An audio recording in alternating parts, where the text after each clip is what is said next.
We're so glad to be hosting this coming together with our two wonderful speakers, Dr. Michaela Dudley and Mirjam Nuenning, this evening. And before we get to the discussion, I just briefly outline the larger Macht.sprache project of which this evening's discussion is a part. I'm Lucy Gasser, and together with Anna, who can maybe give us a wave, that's Anna.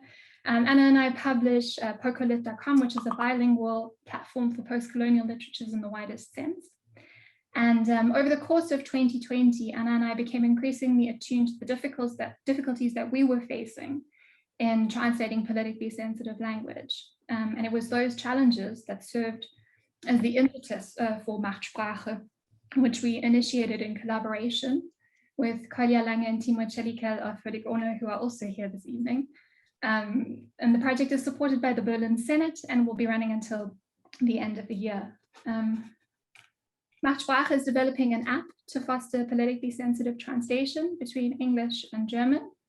And the project is structured into 3 parts.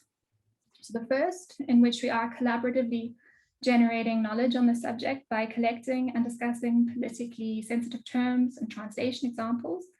And that was launched on the 14th of April and has been up and running since then. And I'd like to give you just a very quick glimpse into the platform that we built for that purpose. So I'm going to do a little screen share with you. Okay. So this is what you'll see if you go to macht.sprache.de. It's a fully bilingual site, so you can look at it in German if you want to. But for this evening, we'll be looking at it in English briefly. So it's a platform to collect and discuss sensitive terms and their translations.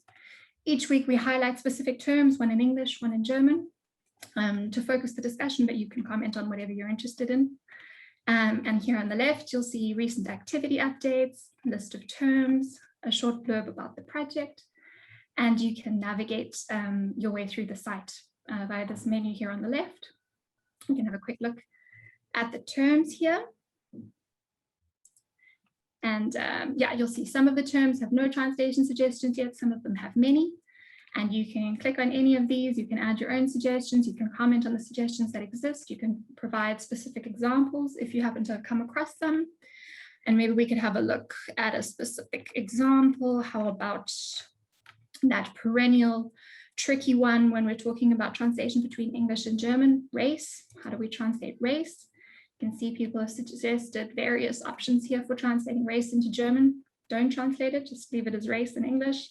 Rassifizierung, Ethnie, Hautfarbe, Rasse. You could add your own if you had another suggestion, or we could have a look at a specific example here. And we can see that Reni Eddo-Lodge's book, written in English as Why I'm No Longer Talking to White People About Race, was translated into German, Warum ich nicht länger mit Weißen über Hautfarbe spreche, and you could talk about that specific example in its context if you wanted to. Yeah, so that's macht.sprache.de. That's all I'm going to tell you about that for this evening, but I would like to warmly invite and encourage you to head over there and participate in the discussion if you are interested in these questions and issues. Okay, so the second part of the project Macht.sprache is what this evening is a component of, namely where we organize some public discussions with speakers who have different kinds of relevant expertise to share their insights. And that's where Michaela and Mirjam come in tonight, of course. We're also already planning a second event in cooperation with the Goethe Institute's Artificially Correct project, which is interested in bias in translation and in machine translation specifically. And the speakers there will be Lan Hornscheid and Sheda Kurt. It will take place on the 4th of June, likewise on Zoom, to coincide with the Offenes Neukölln Festival. And you could save the date for that right now, for June. And the third and final part of the Macht.sprache project will culminate in the development of an open source translation tool. And the idea is that all of the collaboratively produced knowledge and insights from the first 2 phases will flow into that tool, which will help anybody, ideally working with translations between English and German, to integrate political sensitivity into their translation work. Yeah, so due to the sensitive nature of the subjects we're talking, I'd like to offer up a warning that it is possible that in the course of the discussion tonight, some sensitive terms might come up, just so that you are warned in advance. Yeah, So if you think this is interesting, you can be a part of it. You can get involved on macht.sprache.de, and you can check out poco.lit.com for regular updates. You can follow us on Instagram and Twitter if you don't already do so, and we'll be sure to keep you updated. But now let's get to what we're actually here for, which is to hear from our lovely speakers, Michaela, Dudley, and Mirjam Nuenning, whom it is my great pleasure to be able to welcome here tonight. Just a brief intro I will offer you for each of them. So Mirjam Nuenning is a freelance translator of English language Afro-diasporic literature, as well as founder of the Afro-diasporic Kindergarten, Sankofa in Berlin. After spending several years in Washington, DC, where she successfully completed studies at the prestigious Howard University, which is an HBSU that is a historically Black university, she now lives and works in Berlin. Her translations include The Things I Am Thinking While Smiling Politely and Synchronicity by Sharon Dodua O'Toole, as well as Kindred, Verbunden by Octavia Butler. Mirjam, it's delightful to have you. Then Dr. Michaela Dudley is a Berlin trans woman with Afro-American roots. She's a multilingual columnist, cabaret artist, keynote speaker, and a lawyer, just to top it off. In addressing structural problems such as racism, misogyny, homophobia, and transphobia, her focus is on diversity and language. Michaela, thank you so much for being here. So we'll start with a short input from each of our speakers. Michaela, the floor is yours. Thank you very much. Thank you on those listening and viewing as well. Yes, I'm a woman without a period, but with one hell of an exclamation mark. As a trans woman, a Black person, a queer feminist, and a person in her 60th year of life, 6 decades already on this planet. Intersectionality is certainly something which is anything but abstract to me. And that's one of my approaches to language is trying to find these tangential areas where we have these intersections, both with respect to the language I'm using in general, as well as to the issue of translating it into another language. And translation is also a means of transcending things. But even within the course of a language, I find that a language has the potential to emancipate. It emancipates us with respect to ignorance. It frees us. It allows us to dream. And dreams are of extraordinary significance because change begins with dreams. On the other hand, chains which bind us, iron shackles on our ankles and on our wrists, chains continue by virtue of dogmata and ideology. Dogma is a bitch, quite literally, as a matter of fact. A dog mother is a bitch. It's not a bad word to say that. we often said as children. But of course, when you use the B word beyond the realm of referring to a canine, then you have issues. It's insulting, it's misogynistic, and yet you say, okay, well, women use it amongst themselves, and not only critically, but also as a means of saying, hey, B word, how you doing, baby? Whether Black or white.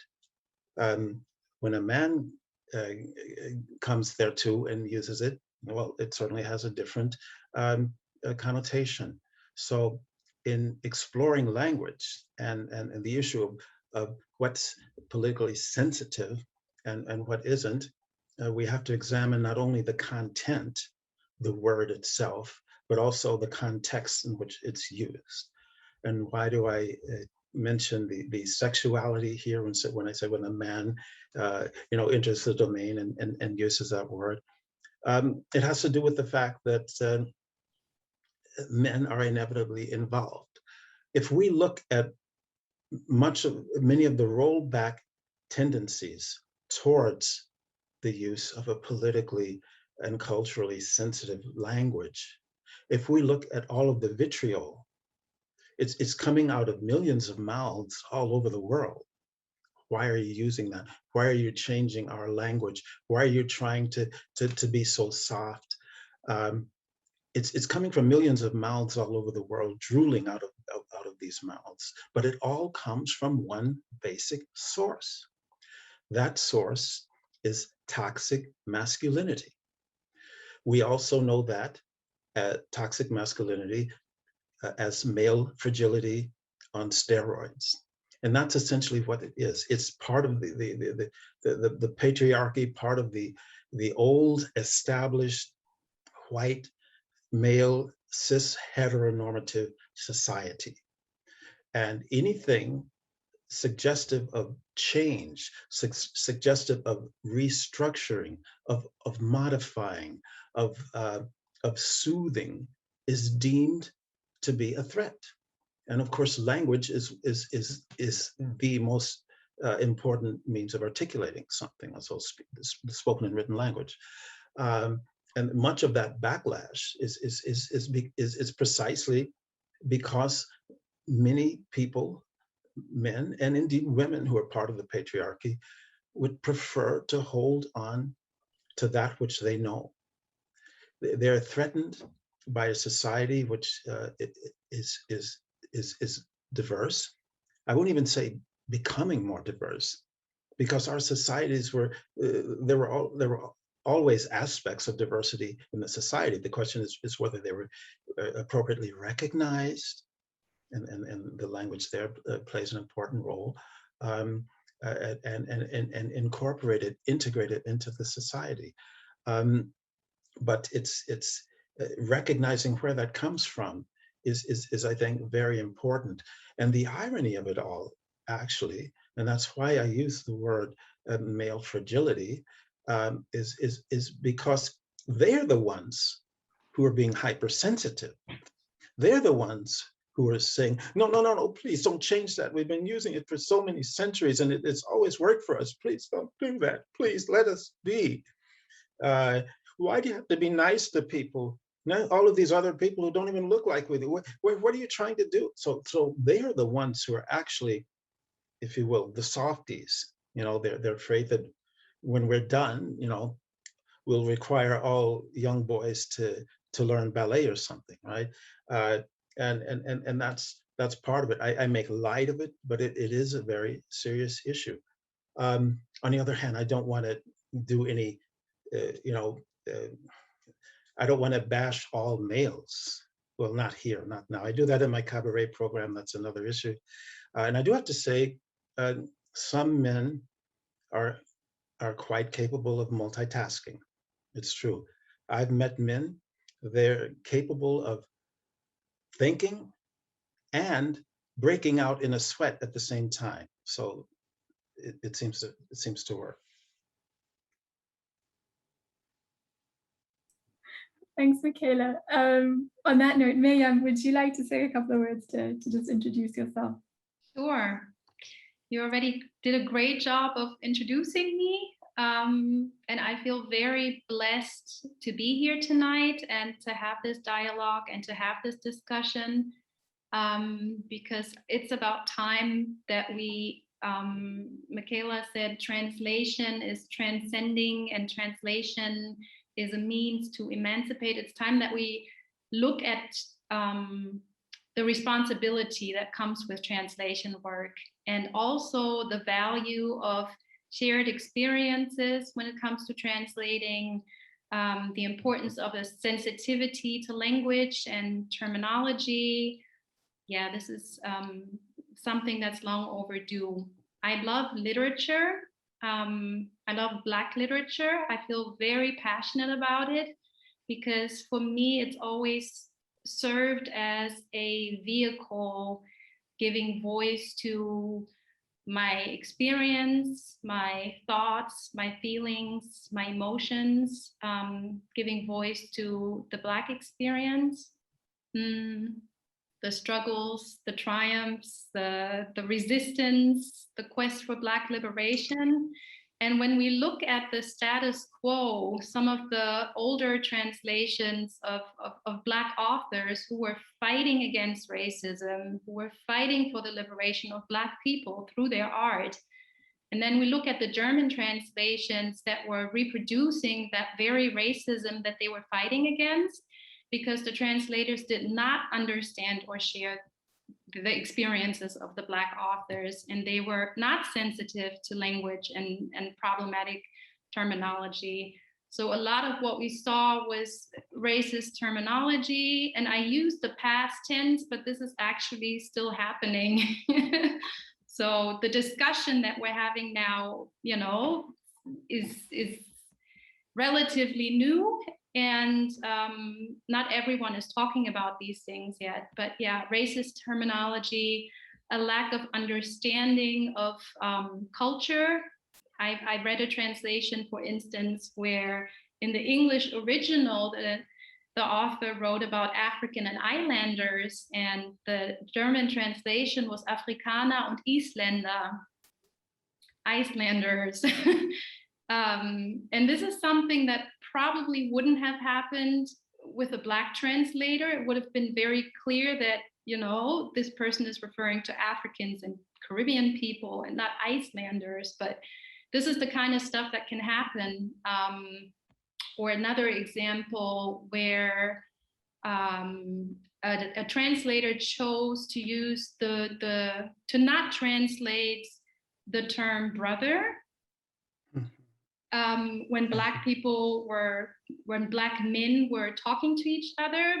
But I don't know any Black Germans who refer to themselves as brother in the English sense, you know, unless they have an Anglophone background, they would refer to each other as Bruder, especially younger generations. So these are all things that you have to be sensitive to. And so we went from that to a time when a couple of years ago, Black translators like myself were being asked to read over the work of white translators. And at first I was like, this is good, this is a shift. And then after maybe the third request, I thought to myself, okay, it's still the white translators are getting the work, not the Black translators. And we're having to basically clean up the mess. So yeah, it still felt like there was something missing, you know. Fast forward to our current situation, especially since the debate over Amanda Gorman's work. Me and a lot of other Black translators are receiving a lot of translation requests now, which is great, it's amazing, but I'm having to turn a lot of the requests down because I simply don't have the time. I'm a single mother, I still have my day job, you know, to have a stable income. And I share that experience with a lot of other Black translators. I'm part of a collective of Black translators. We basically started organizing last year, about a year ago, and we support each other. We talk about our struggles and about our experiences, and they're very similar. Traditionally, we didn't get the translation jobs because we were not connected. We were not part of these networks. Now we're receiving these requests, but we lack support. We still have multiple other responsibilities to juggle along with our translation work. So yeah, I'm very curious to see where this journey will lead us. I'd just like to, if I may, yeah, the issue of the post Amanda Gorman approach. Exactly around that time, I received a request, an inquiry from a German publisher to translate a book of essays from an Afro-American, I'll say authoress, not trying to be demeaning, that's like authoress, so to identify the person as a woman without mentioning names. And I was honored, but at the same time, I was a little bit skeptical because for one, I was told, yeah, it has to be done, and it was a very short amount of time.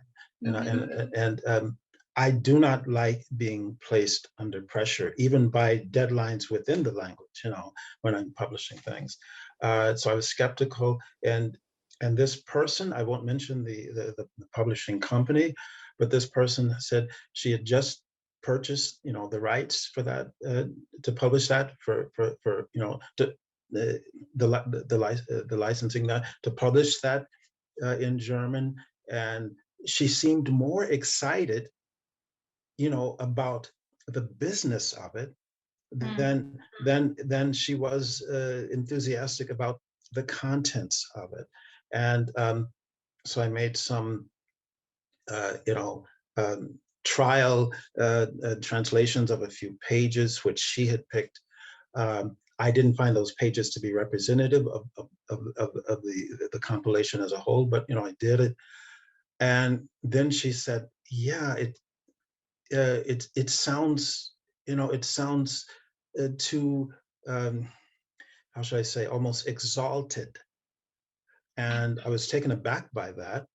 It seemed to be her expectation was that a Black woman would write from page to page in Ebonics, from the street corner, and she could not seem to contemplate that maybe this Black woman would use a somewhat higher form of communication there. That was one point. So I felt that she was trying to push me into a stereotyped corner to say, yeah, would she really say that? Would a Black woman really say that? And I say, she did say that. Read the language. And this editor wound up asserting so a white German editor, she would understand Black English, including Ebonics, but Black English as a whole, at least as good as I would. So I just turned it down. I said no, and I'm happy that I didn't, because you see a struggle there, in which the people still have stereotype points of view, and in which they regard that as a business. Amanda Gorman was in the headlines, and now it seemed the right time to bring out another book from another Black woman, American author, without saying, hey, maybe we need a little more time. And so that they're beginning to ask us to get involved on a broader basis is good, but it's really, for me, partly just another form of tokenism, having a Black woman translate the book of a Black woman, but not really wanting to take the time and see what's being said and to respect what's being said. Sorry, I just wanted to mention that. Yeah, thank you for that valuable intervention. Mirjam, I'd love to also just give you some more space though to talk about this, because I know that this is something that you wrote about in the foreword that you wrote for the translation of Octavia Butler's Kindred that you did.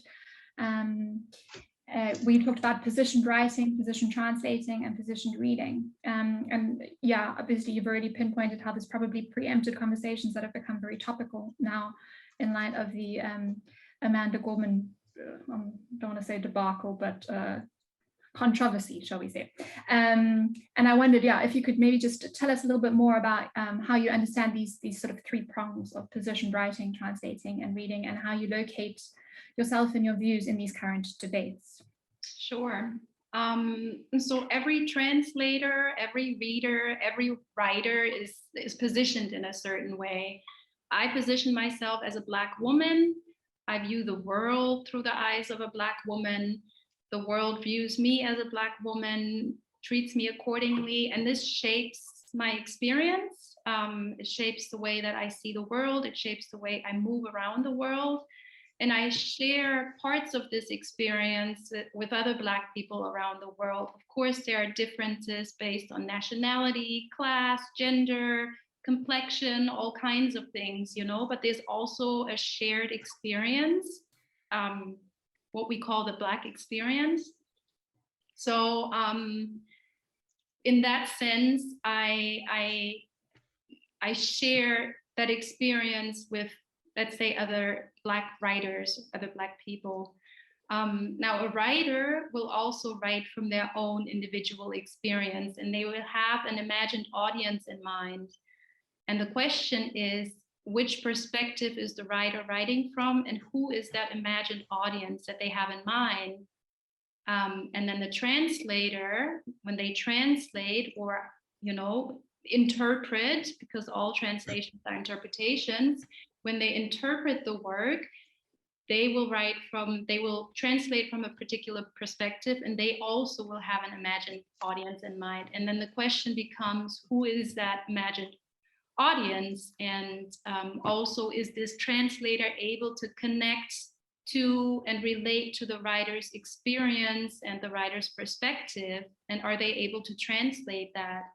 And are they sensitive to certain nuances and codes and terminologies, like in the example that I gave earlier, with the Islander or brother or those issues? And that's where the Amanda Gorman debate really comes in. It's a long overdue discussion on really thinking about the importance of translation work and the responsibility that comes with it, and really looking at who was or is the writer and which perspective are they writing from and who are they writing for. Like Toni Morrison always said, I write for Black people and I'm not going to apologize, for that. So there's always a position that a text is written from, and there's always an imagined audience that the writer has in mind, even though we barely think about this or talk about this. So yeah, in terms of translation work, the question then becomes, who has the knowledge, who has the expertise, who has the experience to translate or interpret the original work?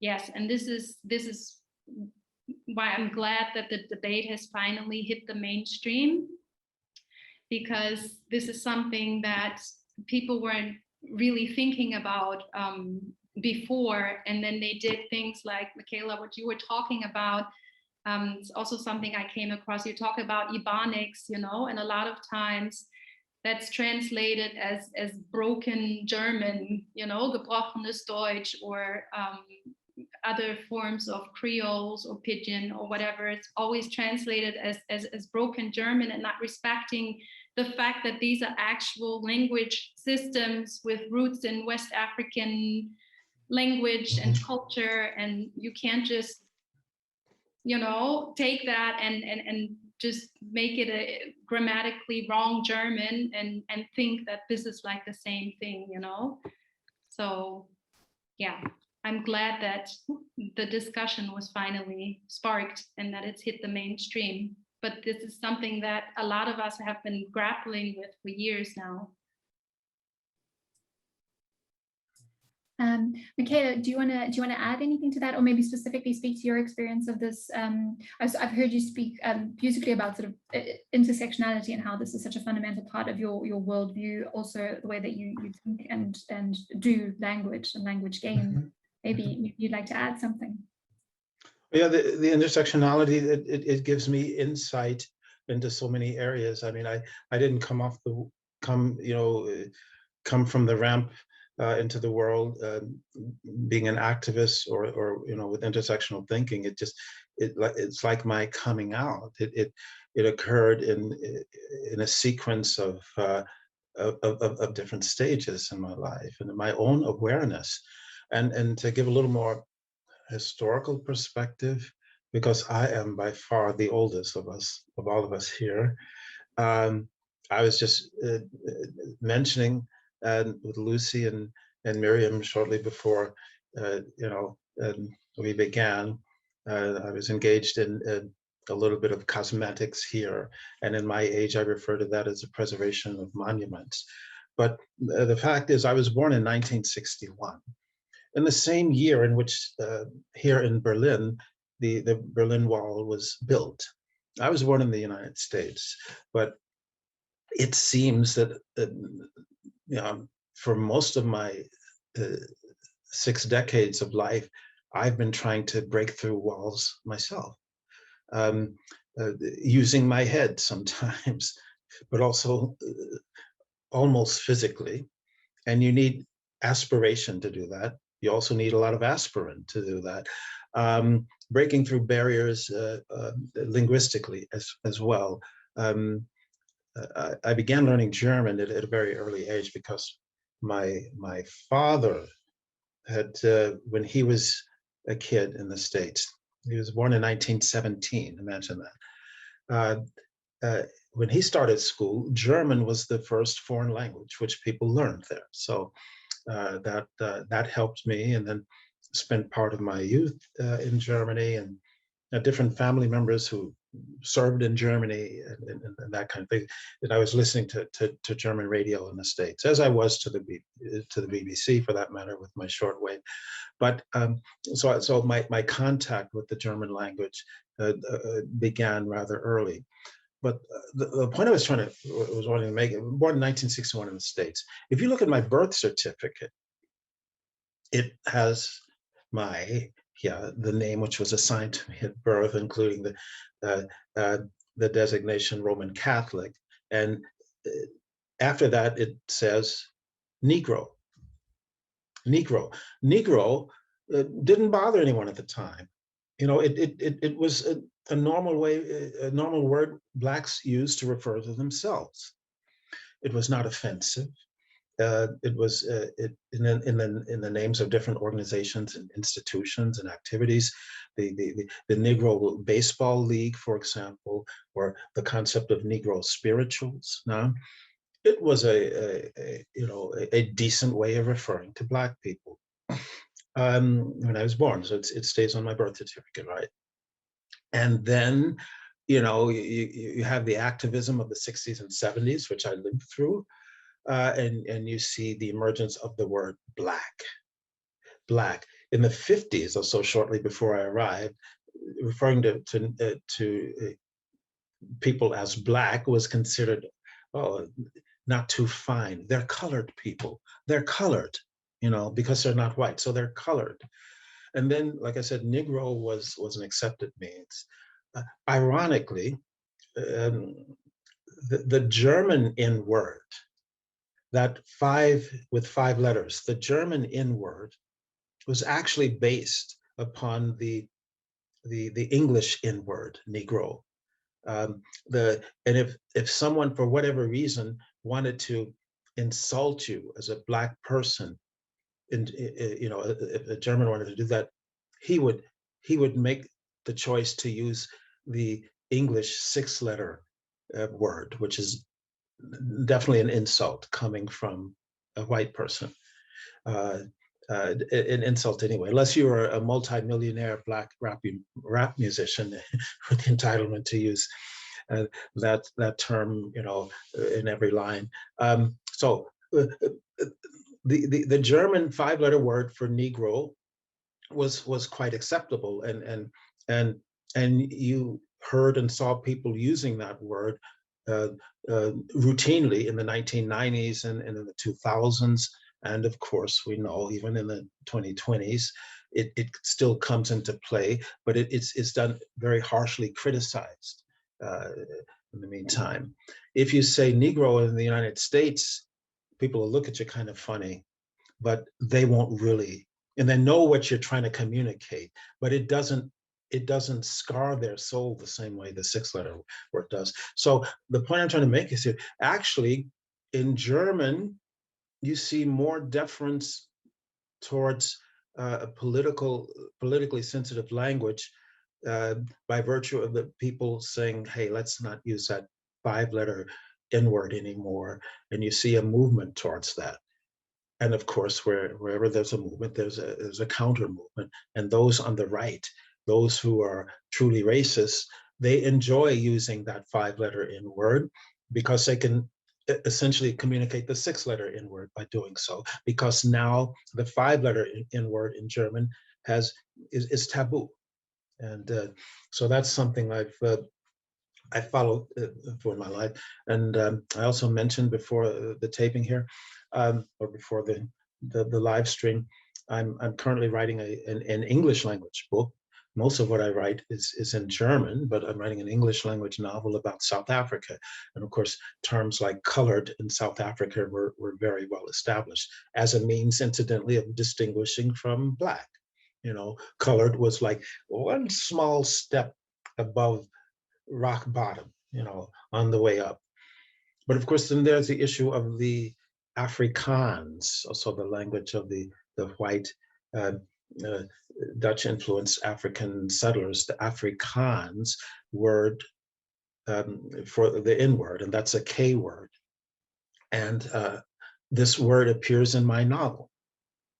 It has an historical context, but also a contemporary one as well.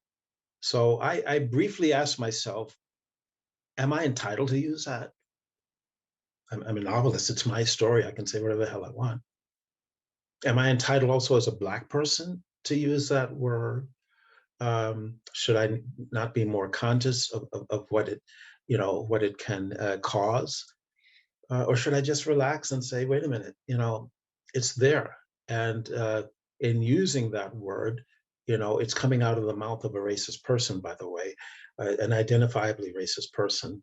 I'm simply portraying the situation, that exists. And I've had situations here in Germany where I was writing, and I love all of the newspapers I write for. I write for the Taz, the Tagesspiegel. Those are two great daily newspapers, a little bit apart on the spectrum there, but very well known. I also write for Siegessäule. That's translated. It's Victory Column. It's the major LGBTQ magazine. I write there in German and for international readers in English. Then I write for Missy and Rosa Mag, so kind of like feministic magazines as well.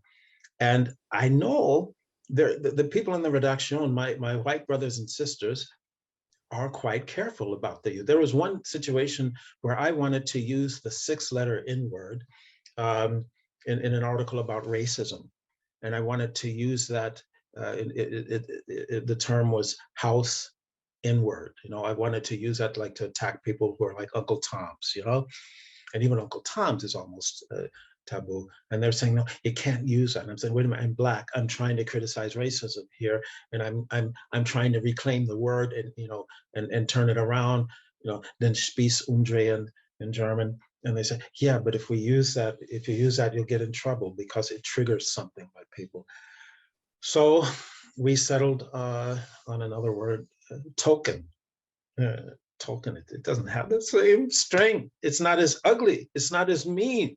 It doesn't rip away the flesh of your soul. And by the way, like I said, I was being ironic. I was trying to use that to criticize Uncle Toms, people who, in my opinion, further assist racism.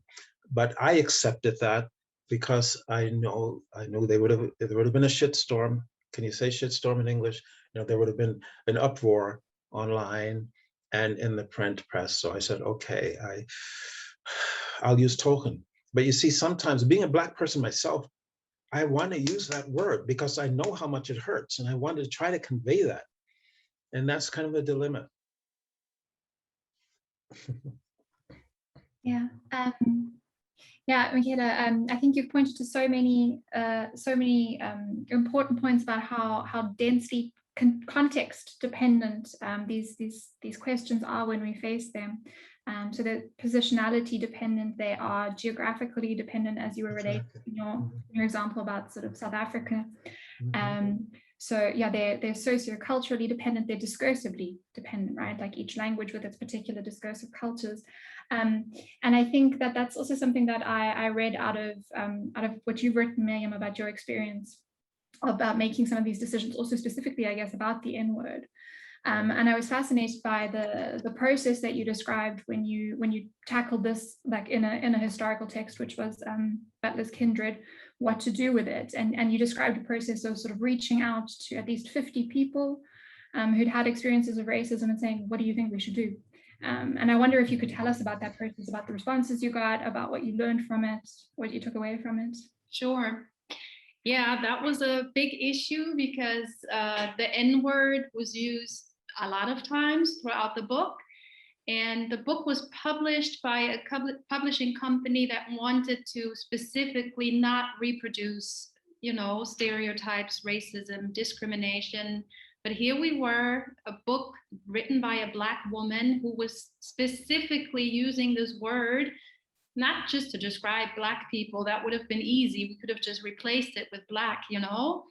But she was specifically using this word because she wanted to show the horror and the trauma that racism caused, you know, the physical abuse, the linguistic abuse, the emotional abuse, the sexual abuse. She was using this word as one example of the many horrors that enslaved Black people had to go through. So I wanted to use the N-word. And it's interesting that you talk about the 5-letter and the 6-letter N-word, Michaela, because that's exactly the issue that we ran into. We were always talking about the N-word, and I kept saying, but there are two N-words. Yeah. We never really resolved that. But so yeah, we decided to invite some other people, some other Black people that were living in the German context, and just to ask them, you know, how would you feel if we spell this word out? What are your thoughts on this? And we got very different responses. Like some people said, please don't write it out. It's just going to re-traumatize me. Some people said, you should write it out. There's a reason why this author chose to use this word. And, you know, she's not just using it to describe Black people, she's using it to give an example, like what I was sharing earlier.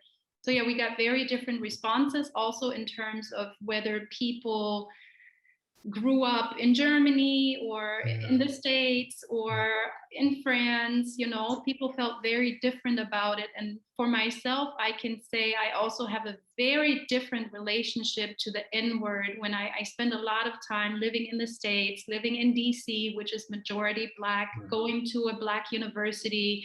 I have a very different experience when it comes to the N-word, the 6-letter N-word even, than some people who've only been in the German context and who've had to fight against the 5 and the 6-letter N-word all of their lives. So yeah, we just got all of these responses. We had long discussions within the publishing company, and we decided to spell out the 6-letter N-word, but leave it in English, meaning we used a lowercase n, and we didn't add the female ending when it was referred to, you know, when someone was referring to a woman, you know. So we left it in English. That was our solution for the 6-letter N-word.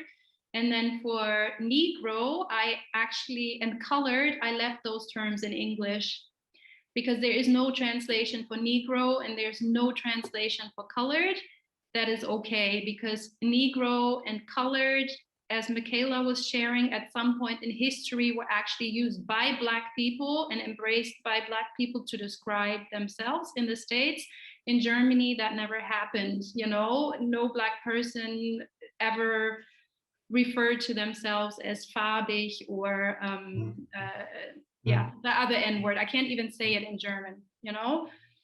So yeah, we just had to get creative and think about different ways and think about, why is she using it? What is the history here and there associated with certain terms to describe Black people? Exactly. With colored, for example, that it's not only Negro, which is established, but also colored. It's part of the acronym, you know, of the NAACP, the National Association for the Advancement of Colored People, the most active, successful, you know, for Black Americans organization there is. And to this day, it's still, you know, like part of the vocabulary. Going forth, if you were to establish a new organization or something and use that word, of course you would get a lot of backlash. Backlash is good. That was Freud. Get a lot of backlash from people. But you know, incorporating it historically, then we say, okay, good. That's the way it was. And I think, speaking from myself at least, I think many of us, Black, progressive, you know, feministic and so forth, many of us aren't all that worried about going back to the black and white literature of the old days and trying to cross out words and things like that. We're content with letting that be. And I think there's much to be said for letting that be. You don't want to have a museum about the past when you only put in, new things. You have to show what really was. Okay. But I think we should concentrate more on the future, how we want to get to where we want to get, and to, as I said at the outset, to ask ourselves why there's so much vitriol, why there's so much negativity towards us trying, not just as Black people, but progressive people as well, feminists, LGBTQ, and where they all intersect or parallel each other, for people with physical disabilities and so forth, and mental disabilities. It used to be commonplace to use the term mentally retarded, not only as an insult, which it was intended in many cases, but also as some kind of a factual description. And today it's preferred to say mentally challenged, which I find better, because it suggests that we have a responsibility to ease the burden of these people, to make it less challenging for them in a negative sense, that we are also somehow challenged to assist them. Whereas mentally retarded was like, okay, yeah, put them away, be nice to them, but put them away, and so forth. So when I see, us trying to make the language more polite, I think it's more future oriented. We have to live together. The societies are becoming, particularly in the United States, speaking of the white majority is kind of like, it's dwindling, and there are new perspectives, and there's nothing wrong with that. But even more so than the issue of just trying to be nice and polite to people, like I said, the fact that there's so much negativity on the side of the right to using these terms has to do with the fact that in using words like that, like marginalized people, we are accusing or suggesting, even alleging and accusing, like accusation is a legal term, but pointing the finger at structures and systems which are wrong, and saying these people didn't marginalize themselves. They were marginalized by systems of racism, of oppression, of sexism, and so forth. And when we use words like marginalize, we're not just softening the language. And so we are getting closer to the truth. And that is what is annoying these people. They don't want the truth to be there. When slavery was at least officially ended in the United States in 1865, and by the way, it took another century, exactly another century, until 1965 with the Voting Rights Act, where until Blacks in the South could vote without being harassed. But at the end of the Civil War in 1865, slavery was abolished officially, and you suddenly had terms like indentured servants. Indentured servants. That was essentially slavery. Without chains, but the people, the systems of oppression, the socioeconomic systems of oppressions still kept slaves. For that matter, even white slaves, by the way, still kept slaves. So with the patriarchy using a term like indentured servant, it was using a euphemism, and it was skirting alongside the issue of social change. So once again, I charge the right, I accuse the right of being the actual, snowflakes here, of being the actual fragile ones here. Get them a fainting couch before they fall down on the floor. They're the ones who are afraid. They're the ones who don't have the courage to call things out for what they are. They will tell you, why bother choosing a sensitive term for a mentally challenged kid? Call it out for what it is. That's the way God wanted it. But what they're really saying is they're afraid of more people being accepted into society. They're afraid of losing their privileges, their advantages, whatever few they might actually have. But we see with Trump supporters, you don't even have to be privileged to be tricked into Trump supporting Trump. But my point is, when we're using a more sensitive language, we are actually getting closer to the truth. Yeah, I would like to direct us though quickly back to this decision to maintain English also in German conversations and texts and discussions, which I've seen both of you do. So Mirjam, I've seen you do it in your literary translation. Michaela, I've seen you do it in your journalistic work as well, where you've selected to sort of in a German text maintain terms like diversity, sensible Sprache, or othering people of color, Black community. Mm-hmm. And it seems like, given the extremely different discursive contexts that are built around a lot of politically sensitive language, it often seems to come out that this seems to be the best solution, to just keep the English term in the German language text or discussion. But I'm also if I may just thank you for pointing that out. What I try to do is I certainly prefer certain terms like woke and like diversity and things, to use them in English.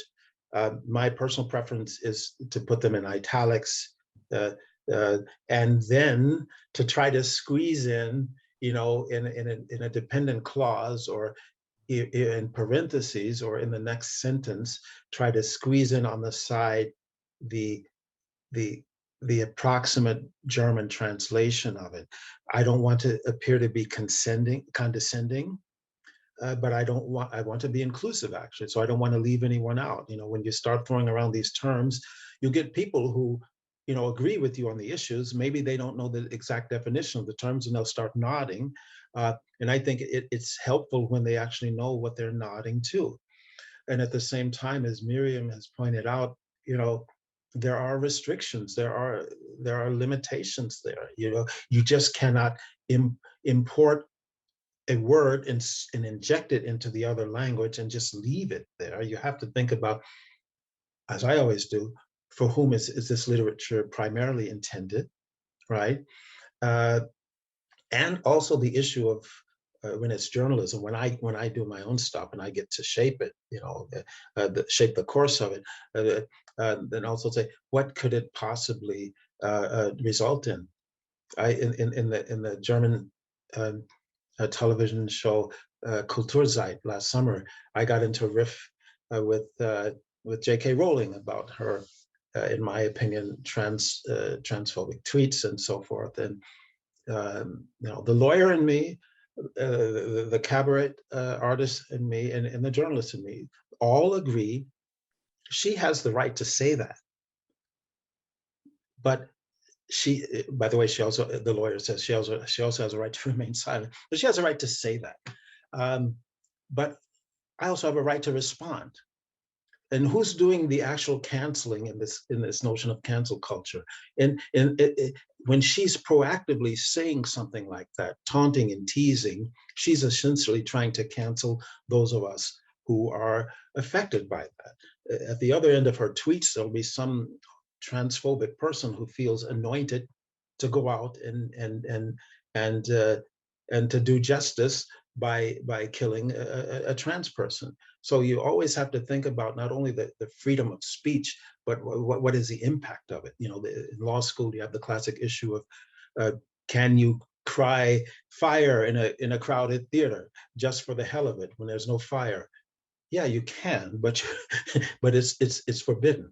And so is it in this terms. There's a lot of and if you look at the political party in Germany, the AfD, for example, with their anti-Semitism and Holocaust denial, they skirt around it. They just within the confines of the law, they managed to get their point across, just like other Germans who eagerly use the N-word, even the 5-letter N-word, because they want you to know where they stand on these points. And they can say that it's not forbidden.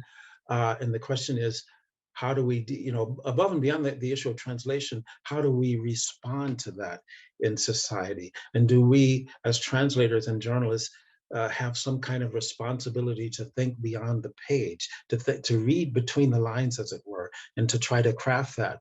Or should we just say, no, that's the way it was written, or that's the way I want to write it, and let it be? Mirjam, I don't know if you want to add anything to that. Well, just in terms of like,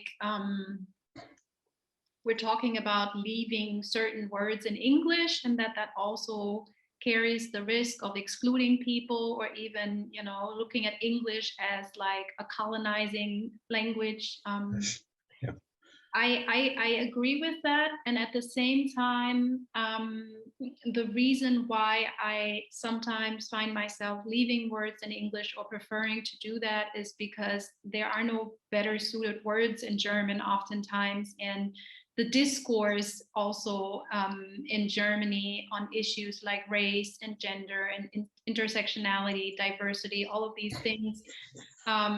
This is something that in the German-speaking world is relatively new.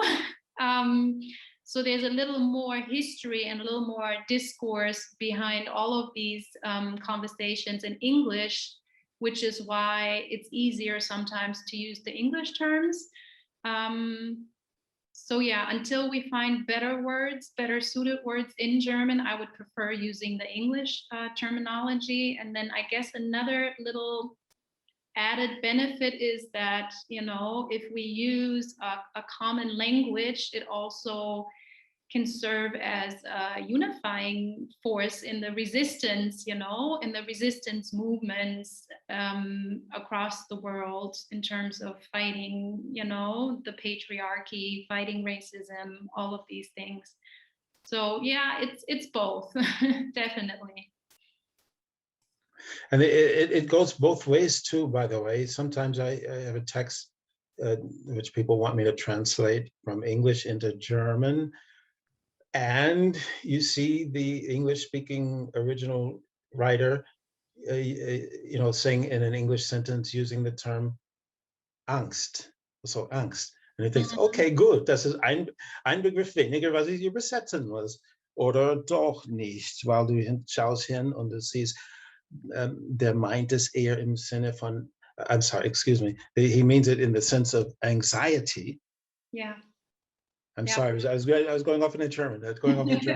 He means it in the sense of anxiety, which might be a subset of angst in German, but it's not necessarily the same time. So sometimes you see an eagerness among German speakers to pick up words from English and to just, you know, not necessarily massage them, but just like squeeze them into the sentence. You increasingly see that in the States with terms like angst, so it works both ways. And of course, growing up in the States, you have exposure to traditional American words like kindergarten and Gesundheit if someone sneezes and things like that. And Volkswagen. And Volkswagen. Volkswagen, right, exactly. But it does, I have to say that I find that this often gets framed as though English was somehow more progressive or politically sensitive than German. And I have to say, as someone whose mother tongue is English, I'm extremely suspicious of that narrative. As you already said, Mirjam, it's like the language historically of colonialism, well, at least one of the major ones. So I find this also very dubious to sort of frame English as the solution to our problems by having it inveigle its way into German discourses as though it were the poster child for what a politically sensitive language might look like. Yeah, do you two have any thoughts on that? I agree, but I still feel like we don't, like a lot of times we don't have better suited German words, you know, so we either have to invent them or use the English terms in the meantime, which doesn't suggest that the whole Anglophone world is far more progressive and woke than, you know, the German speaking world. No, but I agree. I think another challenge is the issue of contemporaneousness and how well established is it. You have, native English speakers using the word woke, so in the progressive political context, using the word woke, themselves not entirely understanding what it means either, and also in being, being a passionate member of the LGBTQ community, right, writing for major papers here on these issues. I will have to say this: there's a sheer volatility of mistakenly saying the wrong word, although you mean it well. When I was growing up, queer was an insult.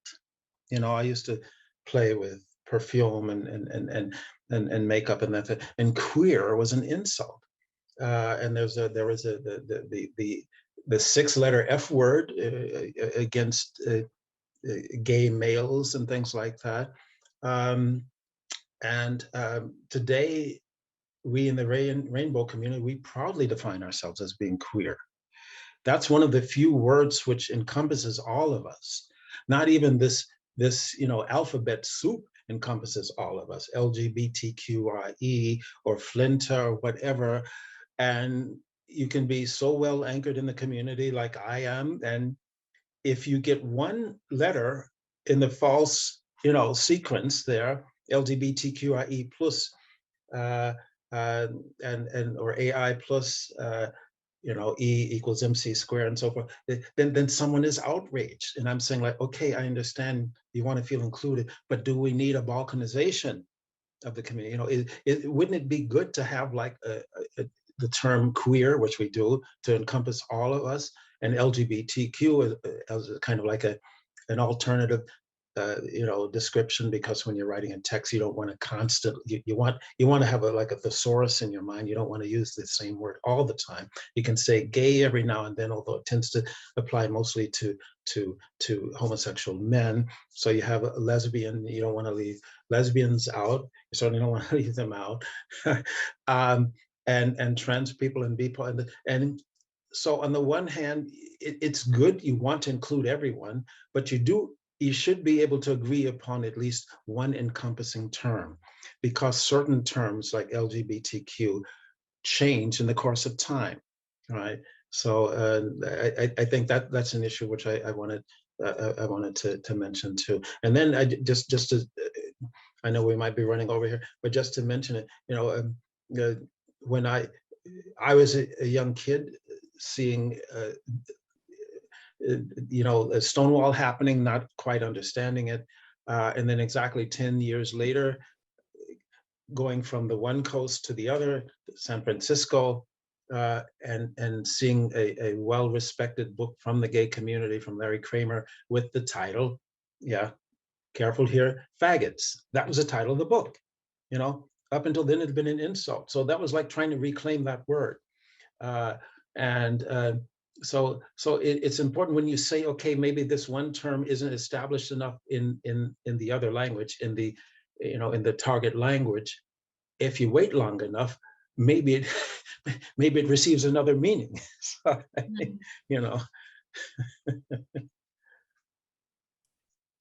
Yeah.